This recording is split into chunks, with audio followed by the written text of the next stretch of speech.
Belum nampak, Pak. Udah nampak belum? Udah, Pak. Udah, Pak. Oke. Kita agak apa nih nanti ini?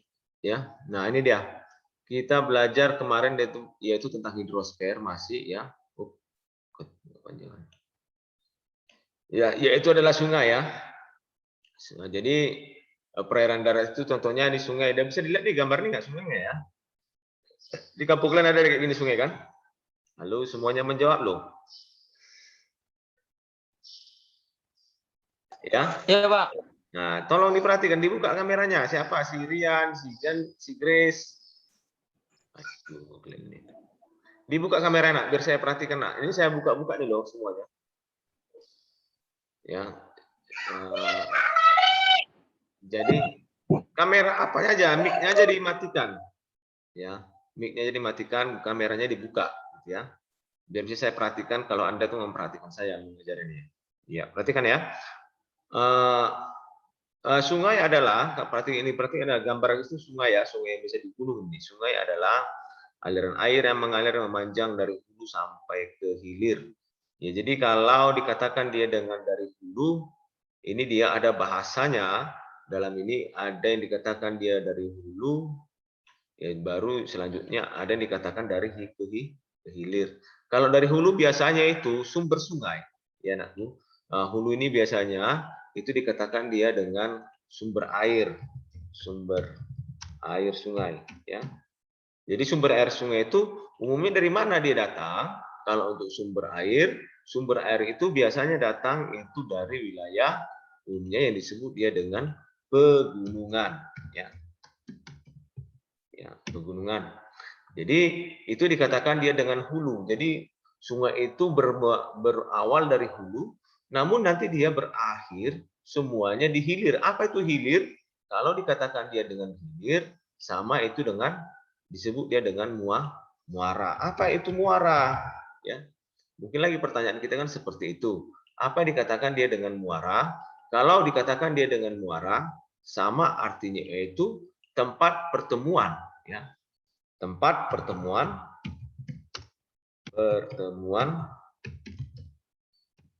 air laut dan air sungai. Ya, jadi ya, itu ya. Nah, jadi itu dia pembahasannya, bahwa itulah definisi daripada sungai. Jadi sungai yang ada di tempat kita itu dia yang ada tonton di tempat Sirian, yang di apa itu di Paras itu ya, itu termasuk bagian hulu karena dari gunung-gunung datang dia. Nanti mengalir kemana itu sungai yang di sekitar jembatan Paras itu akan mengalir semua ke Danau Toba, bermuara di Danau Toba. Nanti dari Danau Toba itu ya, air Danau Toba itu dia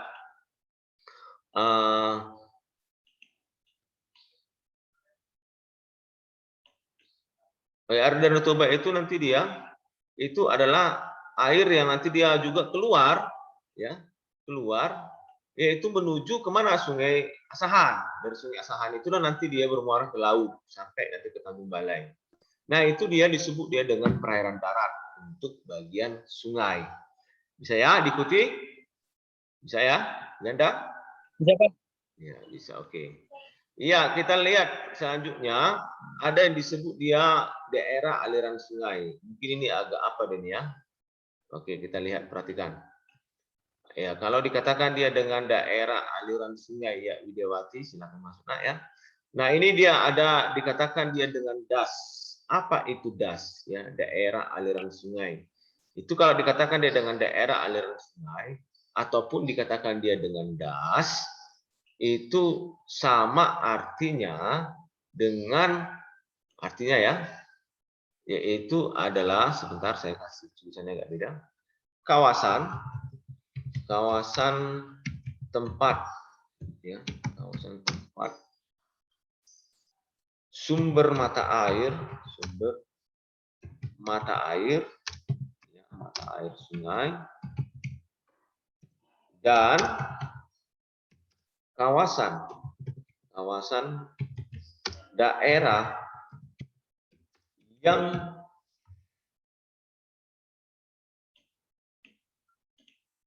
dilalui oleh sungai tersebut. Ya, sungai tersebut. Itu yang disebut dia dengan daerah aliran sungai. Jadi dia kawasan. Jadi kalau kenapa Pak ini ada apa nih? Ada kayak apa nih Pak ini gini kan gini kan? Ya, jadi kalau kita perhatikan, ya, jadi kalau kita perhatikan ini dia kalau kita perhatikan, ya, yang di sini ini yang nanti dikatakan dia itu sama dengan yang seperti ini juga sungai nakku, ya, cuman digambar dia dari peta, ya, jadi ini dia pemahamannya semua, ini konsepnya adalah kalau diperhatikan dia dari peta, ya, ini diperhatikan dari peta nih semua, ya, jadi konsepnya kalau digambarkan seperti ini ada sungai itu diperhatikan dia seolah-olah yang kita perhatikan semua dari peta, ya. Nah jadi gambaran ini bahwa semua das daerah aliran sungai itu adalah berbeda-beda dia tampilannya, ya, berbeda-beda tampilannya di semua daerah. Ya, jadi kalau kita perhatikan anak kami ya, kalau kita perhatikan dia, Pak kenapa ada yang kecil-kecil, ada yang apa? Ya, ini sama artinya nanti dia. Kalau ternyata ada yang datang lagi. Nah, yang kecil-kecil ini sama sudah dikatakan dia artinya dengan anak sungai. Anak sungai. Anak sungai. Ya. Jadi kalau yang agak ini di tempat pertemuannya ini, ya, yang ini badan yang besar ini disama disebut nanti dia dengan yaitu badan sungai, ya. Atau bisa dikatakan dia tubuh sungai. Jadi sungai itu bisa besar ketika anaknya banyak. Jadi kalau kalian perhatikan di sini, ya dari gambar sini, ini juga anak sungai, yang kecil ini juga anak sungai, ini juga anak sungai, ya itu dia. Cuman satu tempatnya, cuman satu yang disebut dengan tubuh sungai. Jadi semua anak sungai ini nanti dia, ya anak sungai kecil-kecil ini, ya kalau kita perhatikan, ya semua airnya itu akan berkumpul ke badan sungai, sehingga sungai itu menjadi besar, ya seperti itu dia polanya. Jadi das itu daerah aliran sungai itu menggambarkan nanti dia kawasan anak sungai, sumber air sungai, baru sampai kepada daerah yang dilalui oleh sungai. Itu dikatakan das. Nah das ini biasanya kalau das ini daerah atau areal, ya peruntukannya daerah das ini daerah penghijauan, ya, daerah kawasan penghijauan. Kawasan penghijauan. Kenapa dikatakan di kawasan penghijauan? Karena sumber air itu air sungai ada itu dari hutan. Ya, kalau hutannya hilang, maka anak-anak sungai tidak akan mendapat sumber air. Anak-anak sungai ini tidak akan mendapat sumber air. Nah, kalau anak sungai sudah kering, maka badan sungai, tubuh sungai ini pun akan kekurangan air sehingga air menjadi kecil. Ya, itu dia seharusnya. Jadi itulah dia disebut dia dengan daerah aliran sungai. Ya, itu untuk topik kita yang das. Jadi sama dia das itu ada 3 macam bentuknya. Ada yang memanjang, ada kipas, ada yang melebar. Ya, jadi posisinya kalau dia memanjang bentuk anak sungai, badan sungai seperti ini, anak sungainya ada di sekitarnya. Nah, kemudian kalau kita perhatikan yang bentuk kipasnya. Ini dia kalau kita perhatikan ya anak sungainya itu bentar ya. Ya, kalau kita perhatikan di sini anak sungainya banyak. Ya, jadi kalau kita perhatikan dari gambaran ini, ya ini dia ada anak sungai yang di sini, ya kan? Yang di sini, ya ini dia ya. Banyak dia. Nah, kemudian ada lagi tubuh sungai, ya. Jadi tempat persatuannya. Jadi kalau kita perhatikan dia dari gambaran di sini, ya. Kalau kita perhatikan dari gambaran di sini, nah ini dia. Anak sungai yang di sini perhatikan mau saya, anak sungai di sini bersatu kepada tubuh sungai di sini. Baru anak sungai di sini semua bersatu ke tubuh sungai. Dan 2 tubuh sungai akan membentuk satu tubuh besar yang itu disebut nanti dia dengan pola yaitu das berbentuk kipas, ya. Nah, kemudian yang ada di sini juga dia nanti dasnya itu berbentuk seperti melebar, seperti gambar yang di sini. Ya. Oke, bisa ya topik kita sampai di sini untuk daerah aliran sungai. Bisa dipahami anakku kan? Nanti bisa di Bisa, apa Pak. ya? Dilihat dari YouTube, nanti saya upload di YouTube ya, bisa dilihat. Nanti saya upload lagi. Nah, oke, kita lanjut ke topik kita yang berikutnya. Nah, ini dia, sungai dan hulu sungai. Ya, perhatikan dia, kalau kita gambarkan di sini seperti saya bilang tadi, hulu sungai itu adalah kawasan hutan yang berada di daerah pegunungan. Ya, jadi kalau kita perhatikan dia, ada perbedaan spesifik dari gambar yang kalian lihat di sini. Ada dia hulu sungai, ini gambarnya. Nah, kemudian ada tengah sungai, lalu hilir sungai. Nah, pasti sudah berbeda dari bentuk yang pertama aliran air, nah, baru keadaan air sampai kepada ini. Nah, oke, di sini dikatakan hulu sungai itu terletak di dataran tinggi lereng yang curam, ya. Jadi di sini kalau untuk di sini dia memiliki karakteristik lain untuk di mana yang disebut dia dengan hulu sungai. Apa karakteristik lainnya untuk hulu sungai? Yang pertama, kalau kita perhatikan yaitu aliran air ya. Coba kita apa? Aliran air deras ya.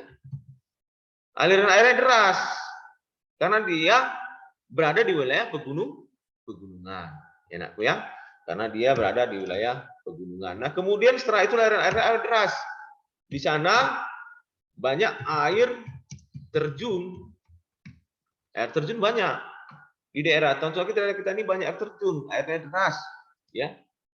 Nah, itu dia untuk karakteristik. Jadi kalau di sini berenang hati-hati, ya. Kalau kita berenang di daerah hulu sungai hati-hati. Ya, karena apa? Kita bisa terseret arus kalau seperti ini. Ya. Airnya jernih. Kenapa jernih? Ya, karena belum mengalami erosi. Ya. Gunung di sini masih banyak hutan. Ya, hutan ini di sini masih kawasan hijau. Ya. Untuk ini. Itu di daerah pegunungan. Nah, kemudian kalau di daerah hulu tengah sungai bagaimana? Ya, kalau di daerah hulu tengah sungai, di sini aliran atau arus air mulai lemah, kemudian disebut dengan tenang, ya, mulai tenang, ya. Nah, kemudian di sini umumnya badan sungainya lebar, badan sungai lebar. Ini daerah mana paling banyak? Dari kalimat yang di sini katakan terletak di daerah dataran yang landai, ya, dan kecepatan airnya berkurang. Nah, di sini karena kalau berenang seperti ini sungai yang lebar seperti ini, hati-hati karena di sini bisa ada buaya. Ya, ada buaya di situ. Buaya tidak ada di daerah pegunungan yang keras, dia nggak akan ada di sini. Umumnya ada di sini dia buaya, ya. Ada di sini buaya. Cuman di sini banyak jenis variasi ikan di daerah tengah sungai. Ya. Ya, ini umumnya di daerah kita nggak ada seperti ini. Ini ada biasanya di dataran rendah seperti di Medan, ya, di wilayah apa namanya Asahan, seperti itu deh. Jadi sungainya lebar ya, karena sudah aliran airnya itulah air Danau Toba yang Sungai Asahan itu. Ya. Pembuangan dari Danau Toba itu semua melalui Sungai Asahan. Ya, jadi di situ dia sungainya besar-besar. Nah, di sini umumnya masyarakat bisa nggak Pak memanfaatkan sebagai daerah untuk kepentingan ekonomi bisa bertambah ikan, ya. Bisa melakukan mereka memancing, ya. Tapi di sini kawasannya hati-hati kalau kita seperti tinggal di tempat ini karena di sini banyak buaya, ya. Nah, kemudian anak kami tengok perhatikan di sini adalah gambaran hilir sungai. Ya, hilir sungai itu umumnya daerah saya bilang tadi adalah daerah muara, ya. Ini daerah muara, pertemuan air laut dengan air darat. Jadi dia air danau itu berakhir nanti ke laut, ya. Jadi kalau dia dalam kalimatnya merupakan akhir,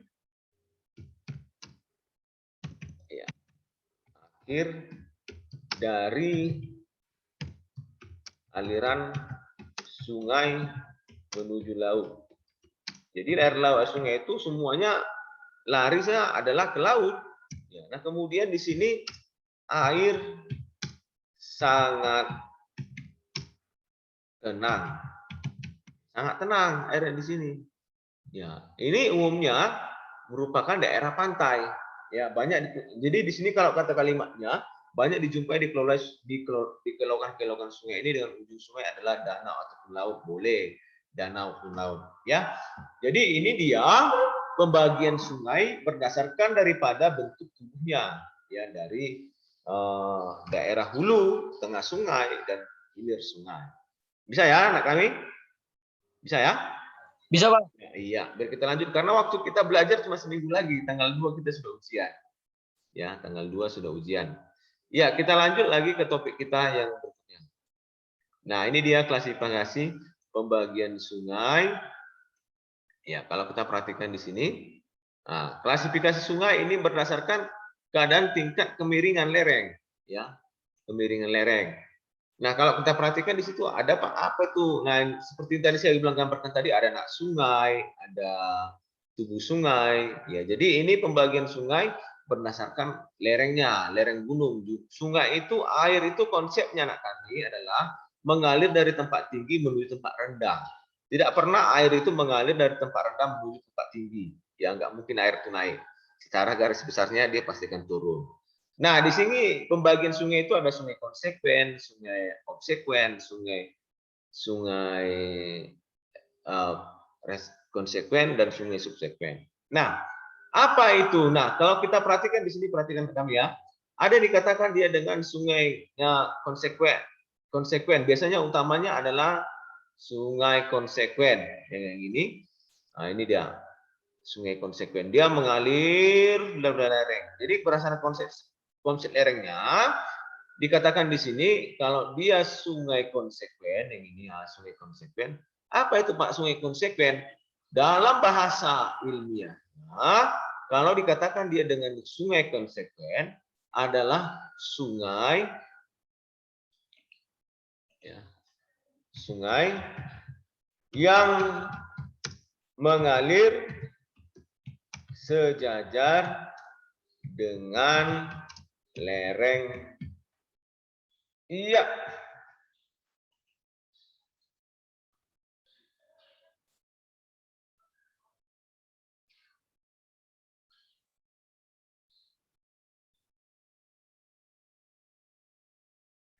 Iya, agak terganggu sinyal kita ya. Jadi saya pikir bentar ya. Oke, sabar nak ya. Biar saya share lagi. Saya lihat ya. Ya, kadang memang karena pengaruh hujan. Bisa, Pak. Karena pengaruh hujan, jadi terkadang apa dia tidak stabil jaringannya. Ya oke ya. Iya, kita kembali lagi kepada sungai konsekuen. Ya, kita kembali lagi. Nah, kalau dikatakan dia dengan sungai konsekuen yang ini, ya, apa itu sungai konsekuen? Kalau dikatakan dia dengan sungai konsekuen itu, artinya dalam bahasa apanya, ya, bisa dilihat nanti. Mana pembuat teksnya?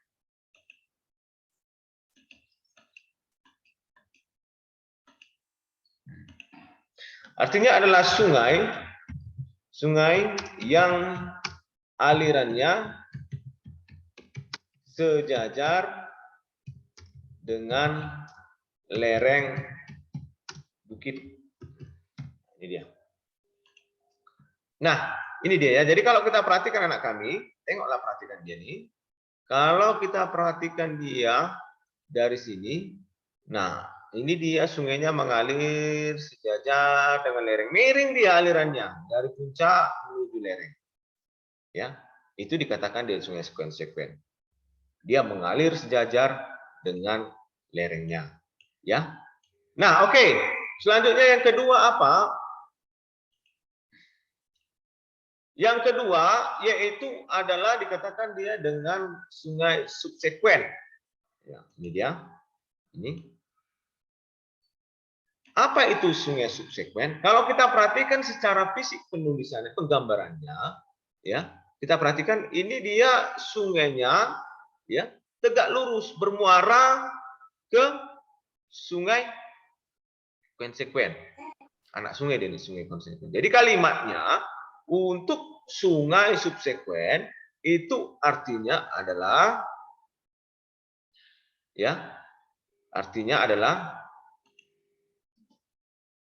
anak sungai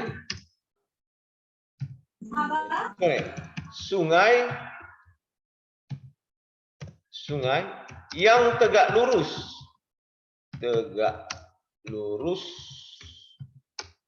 dengan sungai konsekuen.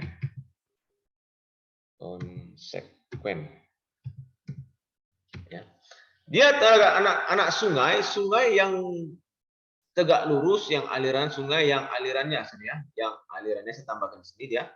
Ini repotnya kalau kita pakai zoom, alirannya tegak lurus dengan sungai konsekuen. Jadi sungai itu dia mengalir dari sungai ini dia perhatikan. Sungai ini nanti mengalir dia menuju sungai konsekuen. Tegak lurus dia 90 derajat.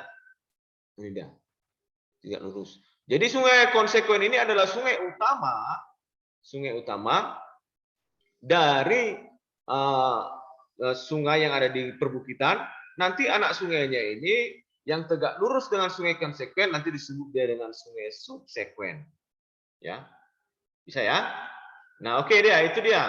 Lalu selanjutnya yang kedua ada disebut dia dengan sungai obsekuen. Ya, ini dia.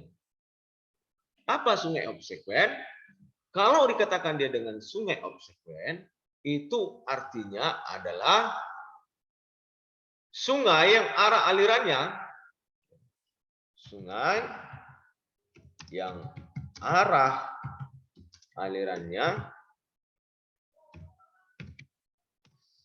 tegak lurus sejajar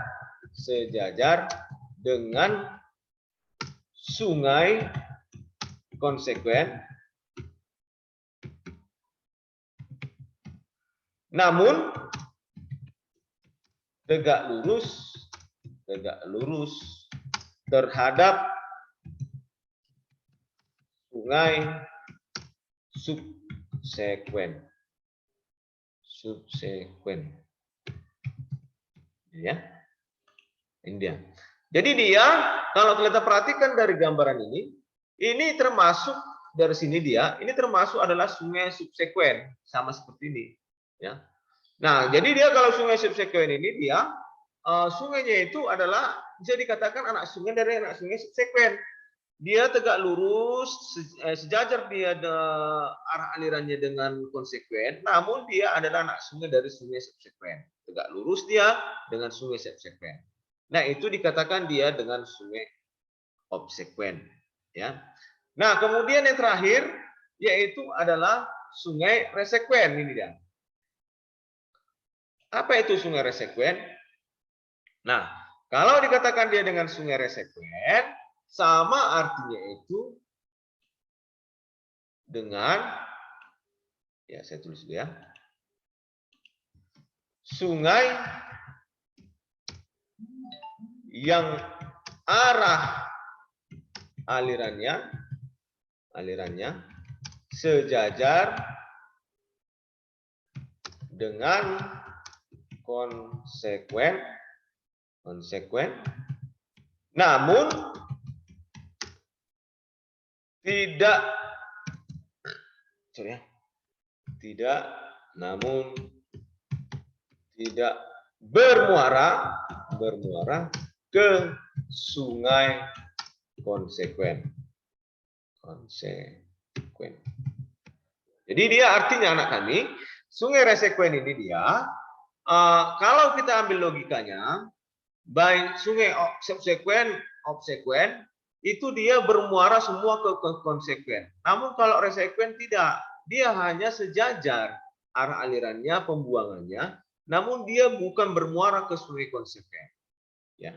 Jadi dia membentuk badan sungai lainnya, aliran lainnya untuk ke muara. Nah, itulah dia anak kami yang dimaksud dia dengan klasifikasi sungai berdasarkan arah alirannya. Masih bisa diikuti? Yang lainnya? Masih bisa, Pak. Masih bisa? Bisa ya? Pak. Ya. Iya.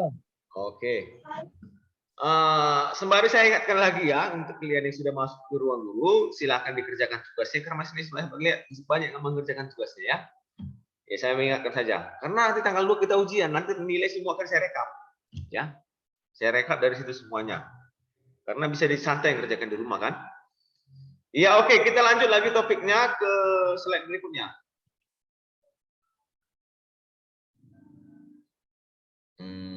Waktu kita 10 menit lagi ya untuk kita apa? Iya, oke ya.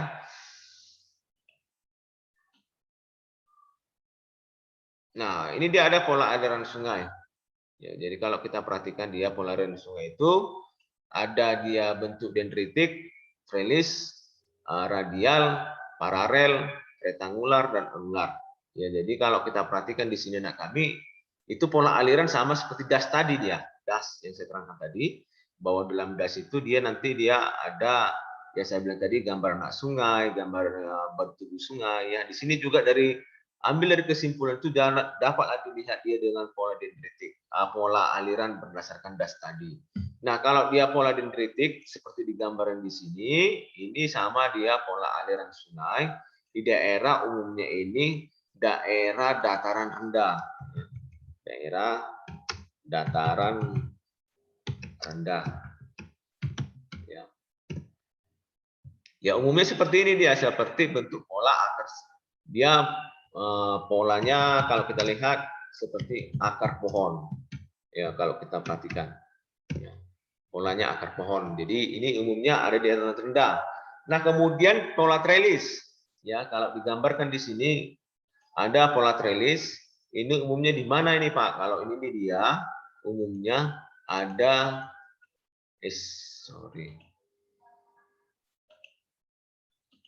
Ya, umumnya ini ada di daerah lipatan ataupun dia daerah pegunungan. Kalau di daerah pegunungan bentuknya seperti ini. Ya, pegunungan ya, bukan gunung ya.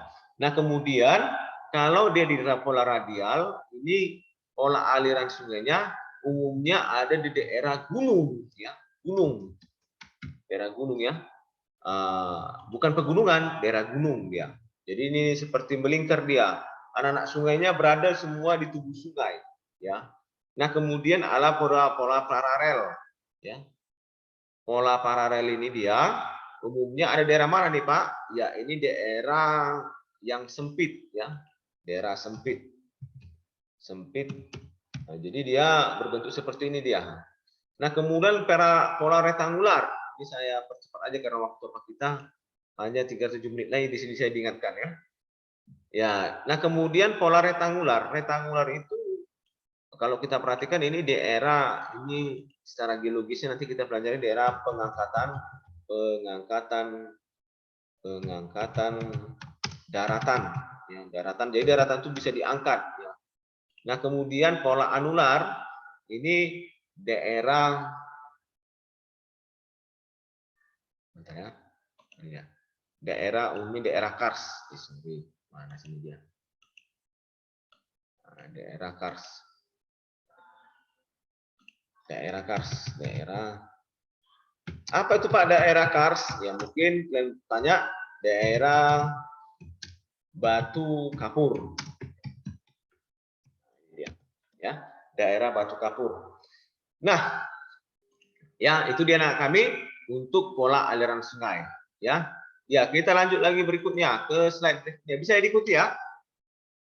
Iya, saya pikir bisa diikuti nih. Oke, langsung kita kepada manfaat sungai. Di sini digambarkan sama kalian ada manfaat sungai, ya. Seperti yang kita dari manfaat sungai untuk kehidupan sehari-hari kita. Manfaat sungai itu sangat banyak sekali, yaitu banyak dimanfaatkan untuk daerah kita, yaitu sebagai penampung air. Itu utamanya, ya. Lalu ada pembangkit listrik. Ini di mana tempat kita? Sigura-gura ya. Tahu ya? Pembangkit listrik Sigura-gura, pembangkit listrik tenaga air itu yang lagi sekarang mereka itu kekurangan air, makanya beberapa minggu lalu mereka membuat hujan buatan. Pernah dengar bahasa hujan buatan sama klien? Pernah, Pak. Ya, itu bagaimana Pak prinsipnya? Hujan buatan itu bukan disiram air, Nak ya.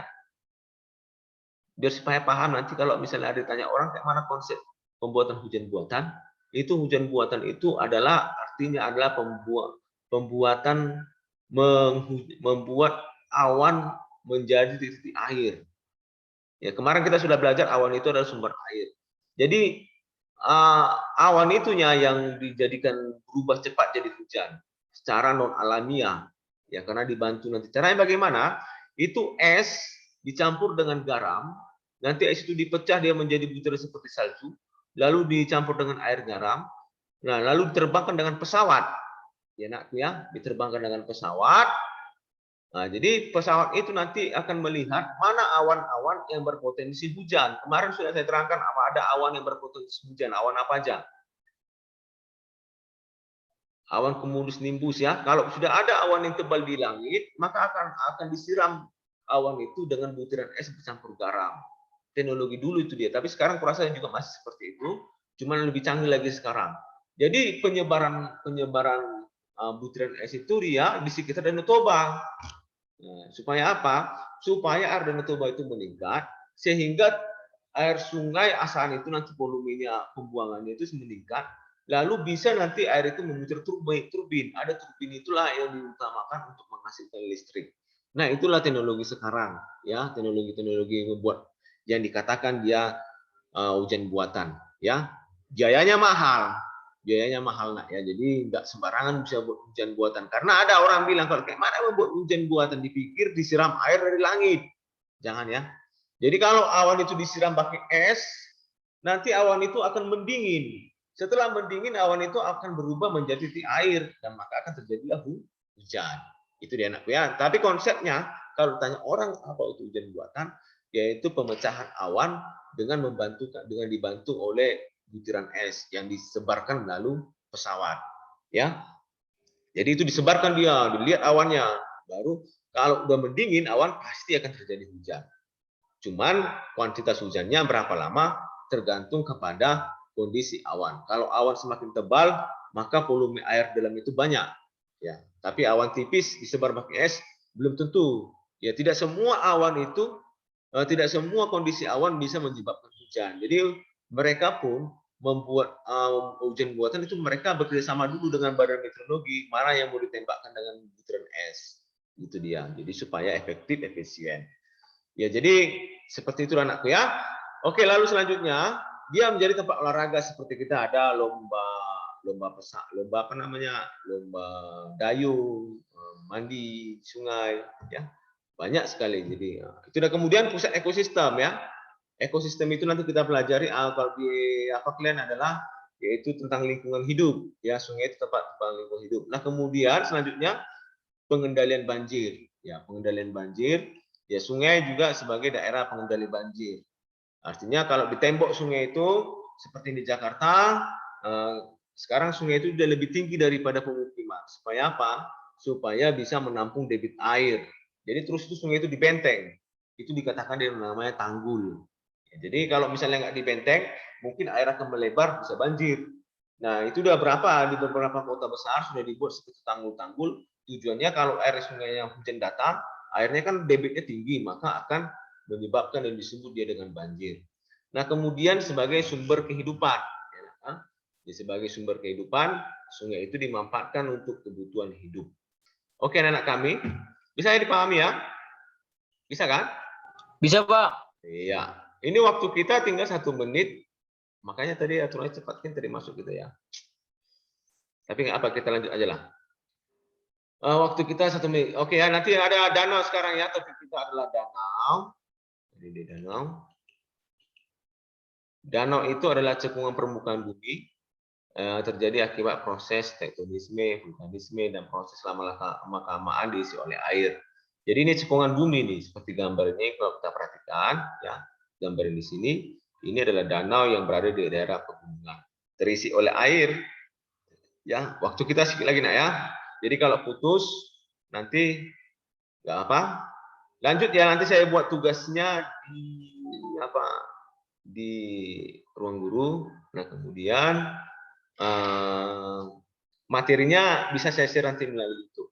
YouTube nanti saya share di grup, bisa dilihat ya, nanti boleh diulang-ulang kembali materi saya yang saya ajarkan. Ya, jadi ini dia danau seperti di gambar ini yang terisi oleh air. Jadi sama seperti dengan Danau Toba, juga terisi dengan air yang berada di daerah pegunungan. Ya, proses pengisian air itu lama sampai